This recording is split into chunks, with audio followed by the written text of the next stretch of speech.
23rd, and it's a new year, 2015. And I got so tickled to find out that it is the Chinese Year of the Sheep.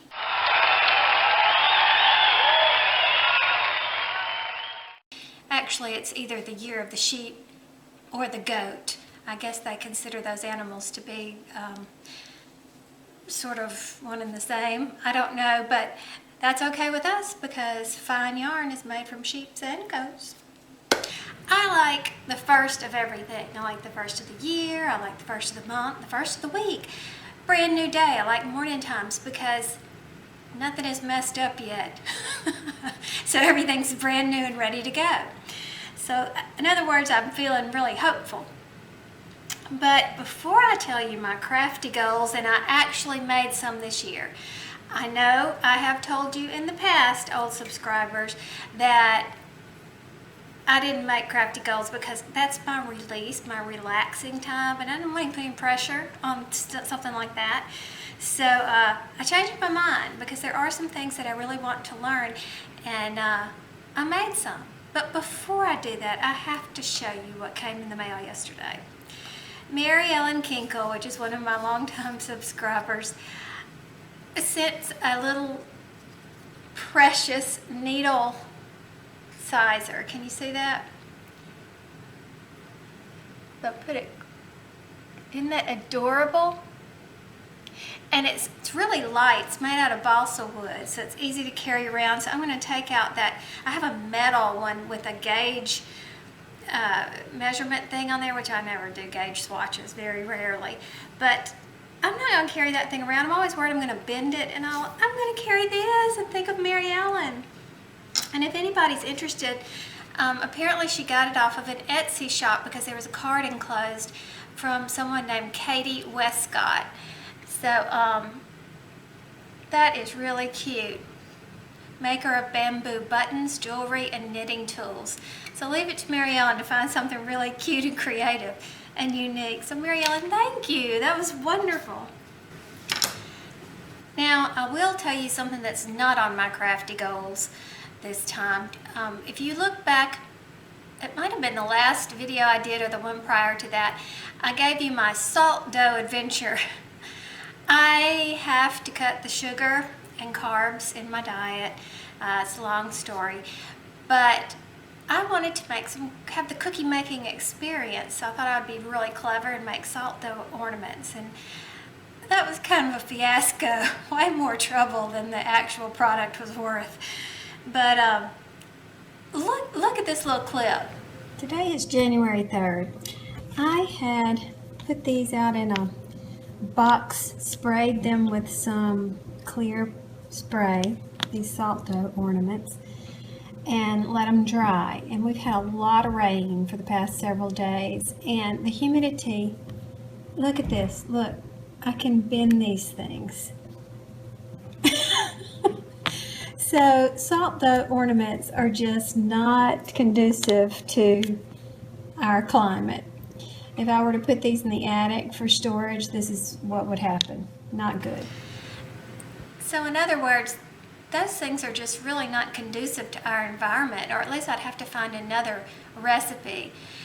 We do have a lot of humidity, and it's just, for storage purposes, I don't think they last. Now, while I do have some finished projects to show, let's wait just a minute on those and go to the crafty goals first. All right, my main thing, and this was actually, although I didn't write my goals down, this was something that was so important to me last year. It was to work through that scraps stash. There's something about those opened skeins, those bits of yarn that I can't bear to throw away because I feel wasteful. I hate having them stored, but I don't want to throw them away either. So that's when I have to get creative and come up with what to do with my scraps.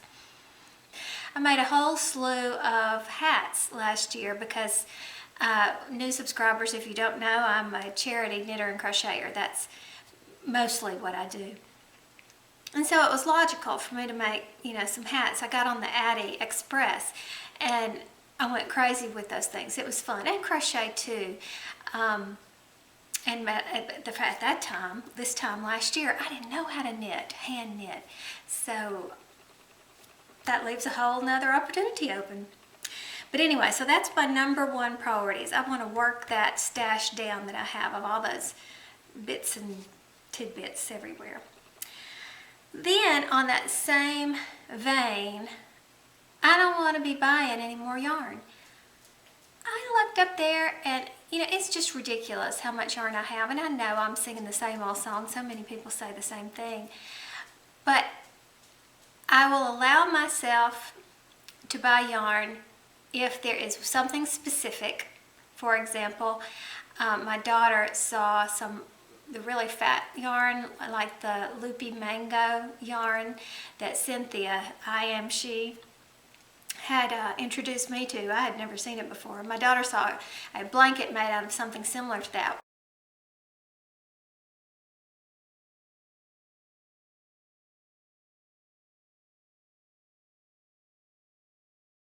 Well, it's very expensive, and I figured a blanket wouldn't be monetarily feasible.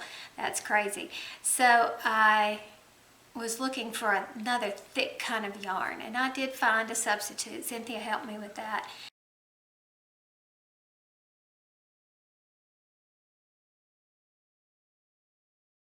And I did order some of that after the first of the year, but I'm going to allow myself that if there's a specific project that I need yarn for, or and for instance, I also bought some blacks and grays and browns, because when you're making scrap hats, you need a base a lot of times to tie it all together, and I was low on that. And then my only other exception will be if there is a massive yarn sale that allows coupons as well. And I did hit that last summer, was it? Maybe early fall at Joann, where they had a bunch of clearance yarn, and then you got an additional 15% off with that. So I did stock up. But since I stocked up, I really don't have anything that I need. So I'm good, I'm ready to go, and let's just see how long I can go using that stash that I already have. And note that Lion Brand Quickie was on sale for 25% off, plus I had a coupon code for 15% off. So I got it for like $4.20 for a skein or something like that. So I bought what I needed for a specific project, and it was on sale with a coupon. Yay me. Now I know I'm not the only person in that oversized stash boat. So if you want to join me, I think we could offer each other encouragement with that. As a matter of fact, Erin, Gimme Yarn 418, used the phrase craft more, spend less. And I think that was it. Spend less, craft more. I don't know, but it was brilliant, because that's exactly what we ought to be doing. Stop shopping when we've already got so much, and then we'll restock when it's time.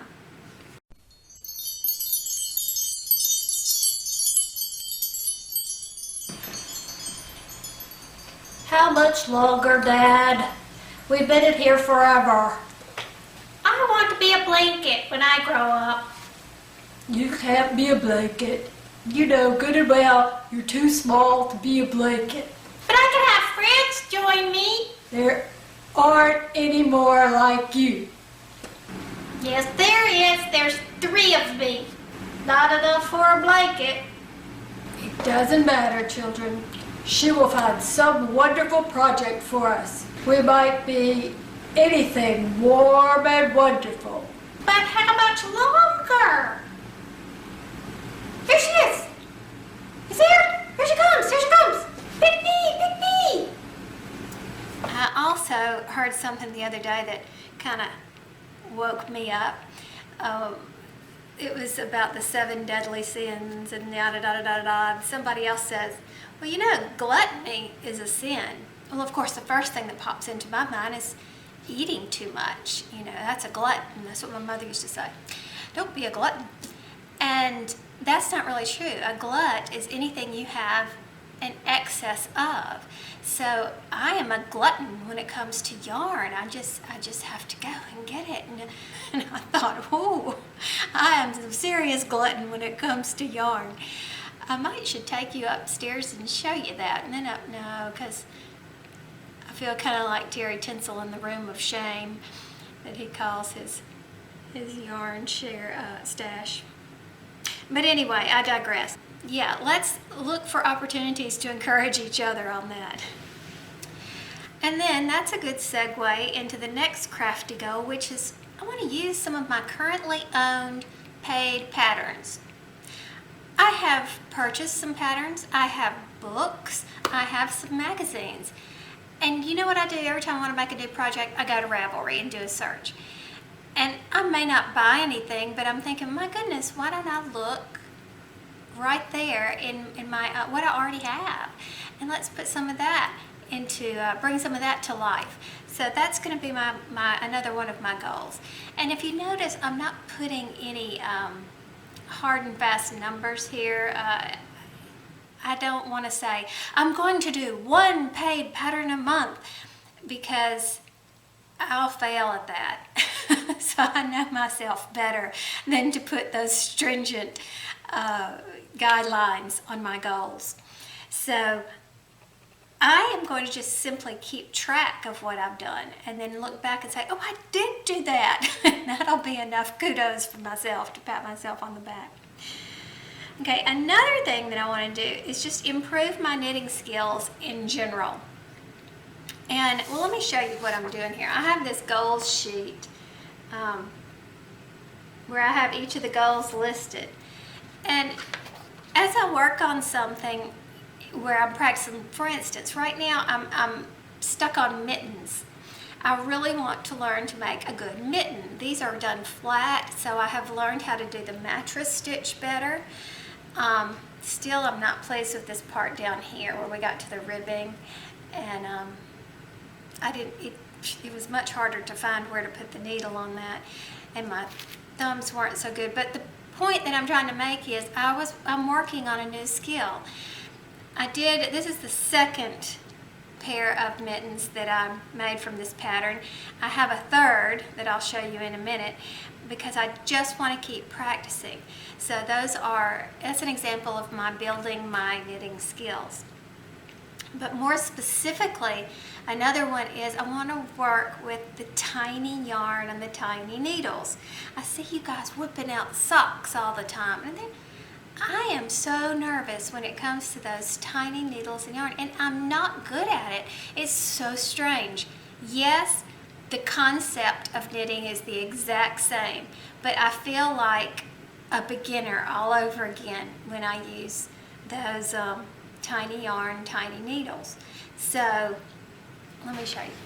So I have this ongoing project bag here filled with some loops and threads from Michael's Wool-like, which is that tiny, tiny yarn.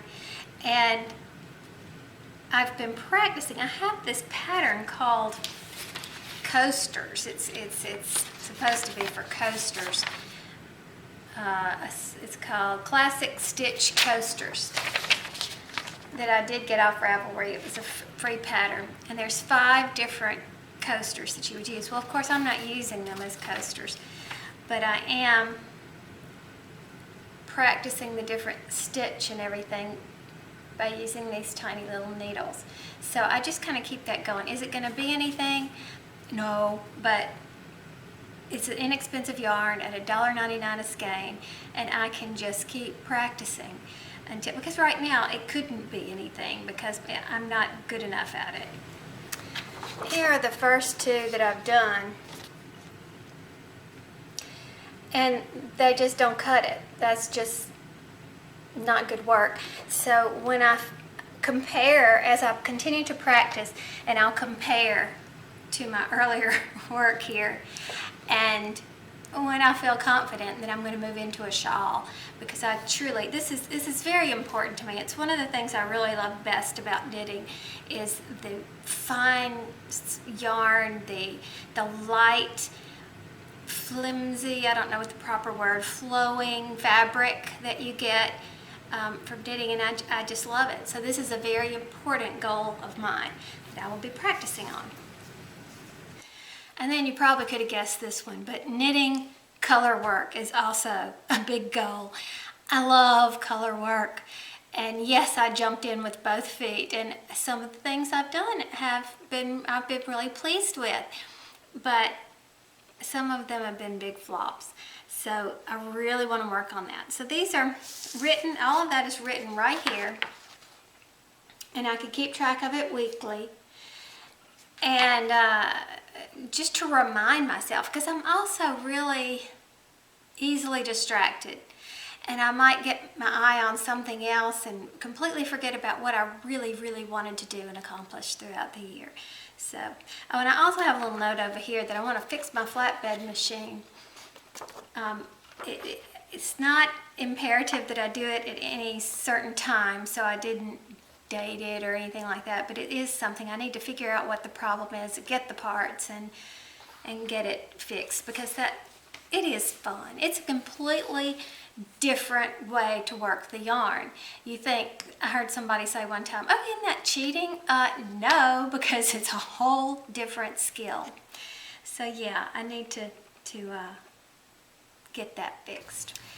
Now, besides crafty goals, I've got other goals that I need to work on. I have my healthy goals that are, a lot of them are kind of unique to me in my condition. So I'm sort of pre-diabetic, but that's not actually the diagnosis. It's just the easiest way to explain that to somebody who doesn't understand. But then another problem is my organizational goals. I am organizationally challenged, and I didn't know it. I mean, I thought I just was this horrible housekeeper and forgetful and all this terrible stuff. And it wasn't until my third child was diagnosed with severe ADHD. And I'm throwing myself into the research. And I'm reading books. They're giving you scenarios, case studies. And I'm going, that's me. And I'd read something else and go, that's me. And so I figured out what the problem is. But I have all these skills and tricks up my sleeve now to help my child, so I'm going to definitely be applying more of them to my own life. It's a long story that you don't want to hear, but I found something on Facebook called, I'll put the link in the description box, it's called Declutter 365 Facebook group. And every day she gives you a decluttering challenge, and you have to go and do it. It's like a 15-minute challenge supposedly. So that's good, because my word for the year is simplify. I just want to simplify everything. I overcomplicate everything, whether it's my description to you here on this video of how to do something, when it can be you may be able to describe it in 3 words, and me, I use a paragraph. I need to simplify everything, my whole way of thinking, my life, my house, my possessions, my diet, you name it. And doesn't that sound nice? To have everything. Think about it this way. When you go on vacation and you stay in a condo where it doesn't have all your own stuff everywhere, it's so nice to sit down and everything's so nice and neat and, clutter-free. It's simple. So I am trying to get my house more along those lines. So I'll spare you all those details, but just in case you share my interest or my problem in this decluttering, I'm going to put the link to that Facebook group down below. You can start at any time, of course. Oh, and then there's Charity Miles. I just found this app. Today, believe it or not, is the first day of sunshine that we have had in over a week. And Charity Miles will use your phone's GPS to track how many miles you put in. And then a corporation, they've got all these sponsors, A corporation will pay 25 cents a mile if you walk or run, and 10 cents a mile if you bike, to the charity of your choice. When you get ready to walk, let me see if I can get it where you can see. All these are charities, and you can pick a different charity every time if you want to. And if you use the hashtag Sheepishly Sharing, we can kind of do it as a team. I don't get any more credit for it or anything like that, but I just set us up a group in case anyone is interested in doing it with me. And you can kind of look back at the progress and say, oh look, together we raised $20 for the ASPCA or whatever, you can, or you know what, you don't even have to do that. Together we raised, $50 this month for different charities.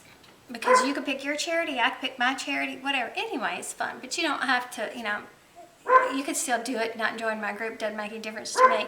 But I just thought it would be a fun way to, yes, be helping ourselves. It's something we need to do anyway.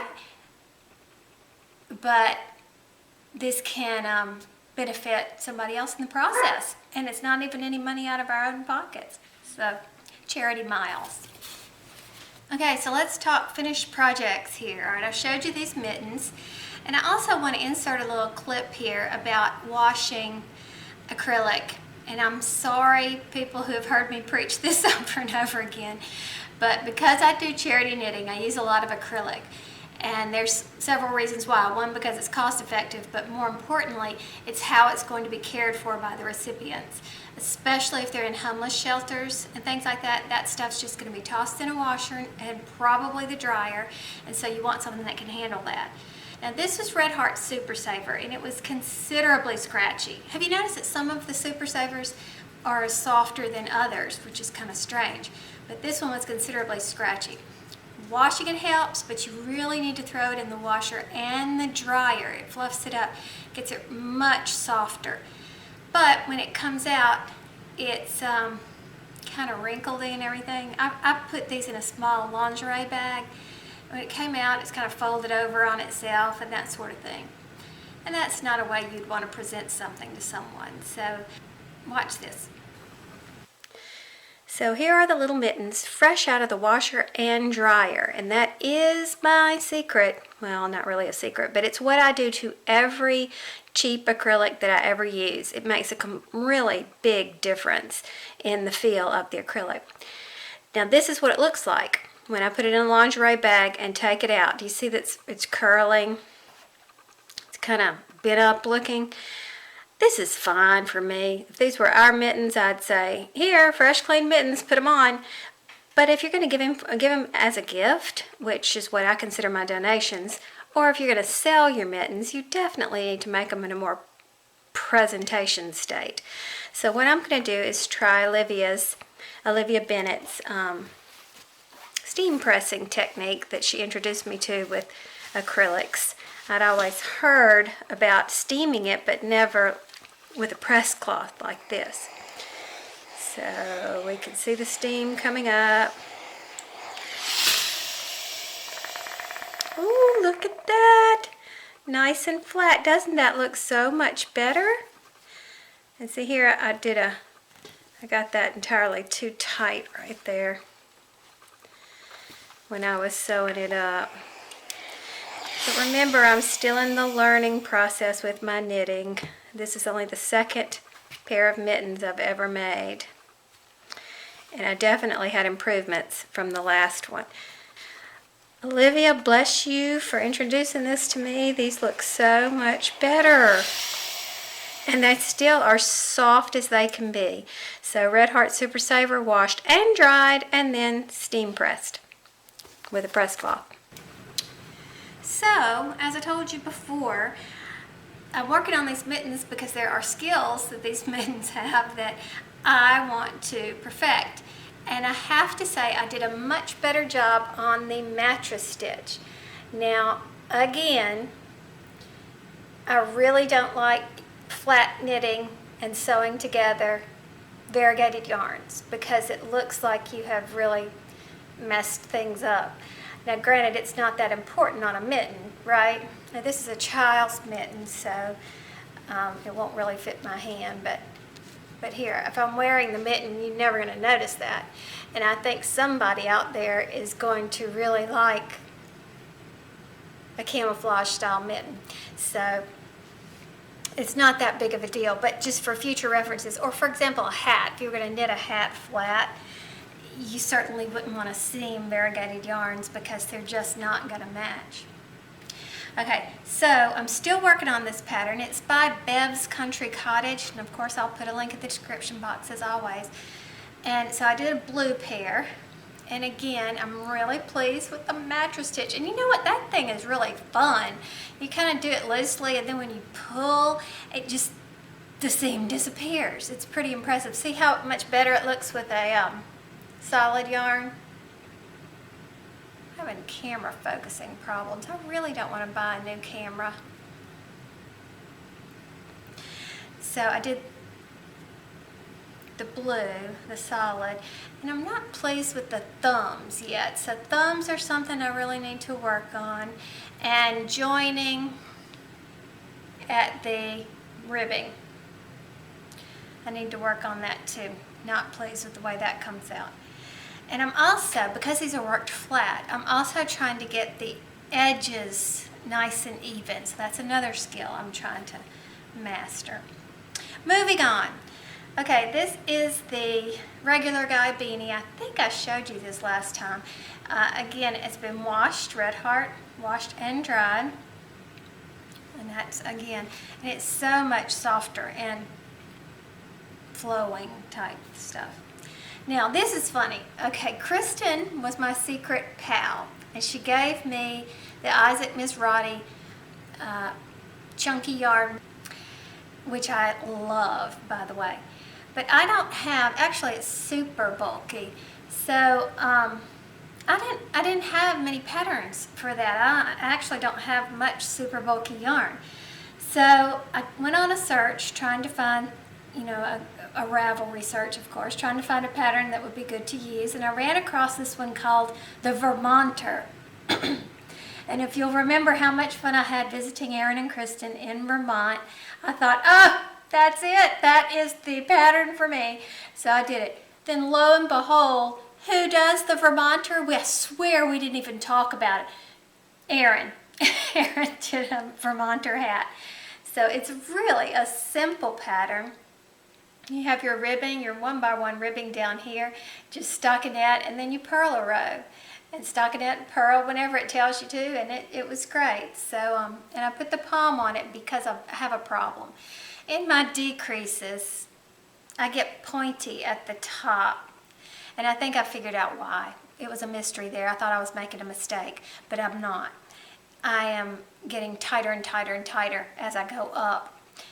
I think, I don't know, one of these I used magic loop and one of these I used double pointed needles, and I had the same problem in both instances. So apparently as I decrease my stitches I get tighter and tighter, and I know that I do, but that must be why you get this little pointy top. So live and learn. And I did, out of chroma worsted, another regular guy beanie in a smaller size. Well, actually, to tell you the truth, I didn't mean to do a smaller size. It's just that this yarn, while it does call itself a number 4 worsted, this yarn works up much smaller. It's just a lighter yarn. So, and I think I did. I don't know if I changed my needles. I'm thinking I did not. I think I used the same thing. Okay, I should probably be better. That should be another one of my goals, is to do a better job keeping notes on what I'm doing, so that, and put in my Ravelry. I just update my Ravelry every now and then, and I should need to make more of an effort to do that. Now, I have done something here. This is a crocheted hat.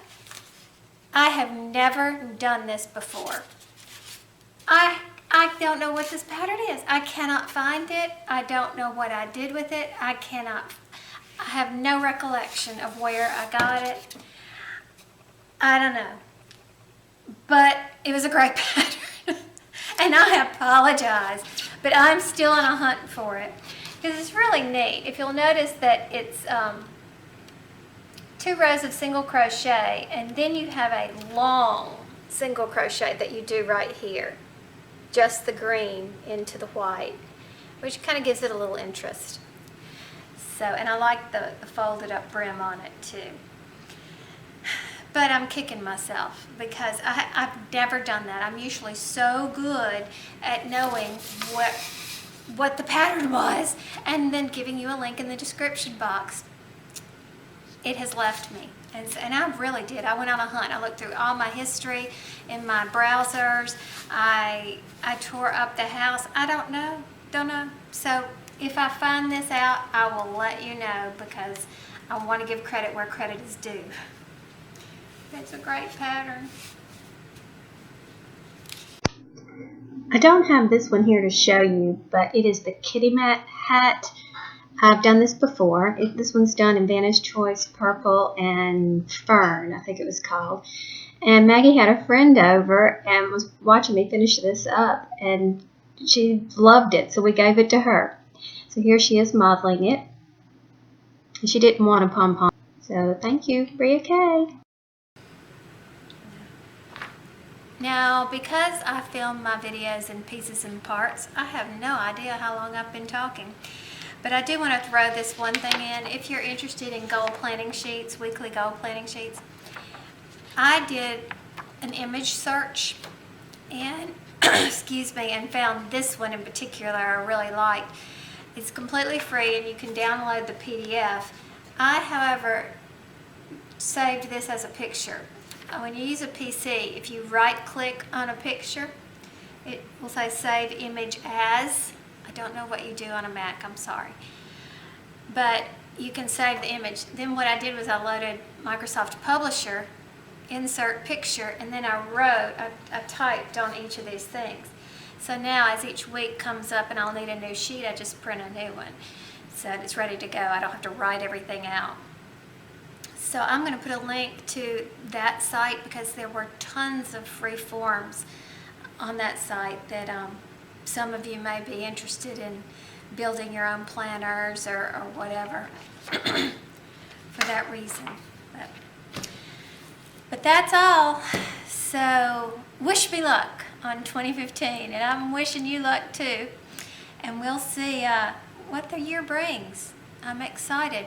I'm excited whenever we have a brand new start to something. So it's hopeful, and we're going to simplify.